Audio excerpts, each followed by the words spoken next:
नमस्कार, मैं सरला रावत साहा। आप देख रहे हैं पब्लिक न्यूज हिंदी। स्वागत है आप सभी का। तेलंगाना की साइबराबाद पुलिस को डेटा चोरी के मामले में एक बड़ी कामयाबी मिली है। भांडाफोड़ किया गया है। 70 करोड़ लोगों और फर्मों के डाटा थे इस डाटा चोर के पास। आप सोच भी नहीं सकते हैं किन किन कैटेगरी के लोगों के डाटा जो है, जो फर्मों के डाटा है, लोगों के डाटा हैं, वो इस गिरोह के पास से मिले हैं। विनय भारद्वाज नाम के एक शख्स की गिरफ्तारी की गई है। क्लाउड चोरी किया जाती थी और बताया जा रहा है इसके तार हरियाणा से जुड़े हुए हैं। जी हां, हरियाणा में बैठ के, हरियाणा के फरीदाबाद से किस तरह से ये चोरी की जाती थी, जिसमें 70 करोड़ लोगों के और फर्म्स, जो कंपनीज हैं, इनके अलग अलग डाटा थे।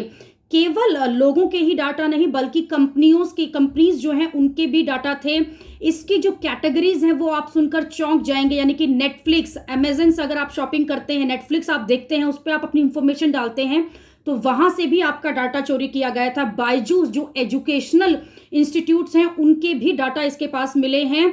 इतना ही नहीं, इसके अलावा जीएसटी और आरटीओ जैसी जो गवर्नमेंट की वेबसाइट्स हैं, उसके डाटा भी मिले हैं। तो 70 करोड़ लोगों और फर्मों के डाटा मिले हैं। डाटा चोरी जो है एक बड़ा जुर्म है और लगातार हम देखते हैं कि इस पर बात की जाती है कि किस तरह से डाटा जो है हमारा वो खतरे में, क्योंकि हम डाटा में अपनी डेट ऑफ बर्थ से लेकर कई तरह की जानकारियां उपलब्ध कराते हैं। और 70 करोड़ लोगों को जो डाटा मिले हैं उसकी कैटेगरी जो है वो अलग अलग है। यानी कि आप एजुकेशनल इंस्टीट्यूट या आप कोई वेबसाइट से सामान खरीद रहे हैं, किसी वेब पोर्टल पर गवर्नमेंट में अपना कोई जीएसटी भर रहे हैं, आरटीओ जो है उसको अपना कोई इंफॉर्मेशन दे रहे हैं, तो 70 करोड़ लोगों का ऐसा डाटा इस शख्स के पास से मिला है। और विनय भारद्वाज नाम के इस शख्स के पास से 2 लैपटॉप और 2 मोबाइल फोन भी मिले हैं।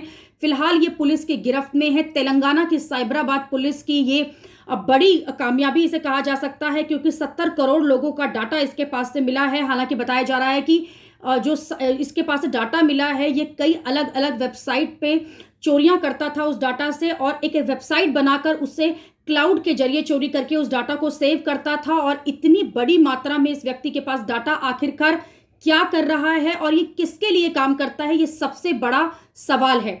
अभी के लिए इतना ही। अगली खबर में आपसे फिर होगी मुलाकात। देश और दुनिया की खबरों के लिए आप देखते रहिए, आप जुड़े रहिए पब्लिक न्यूज हिंदी के साथ। धन्यवाद।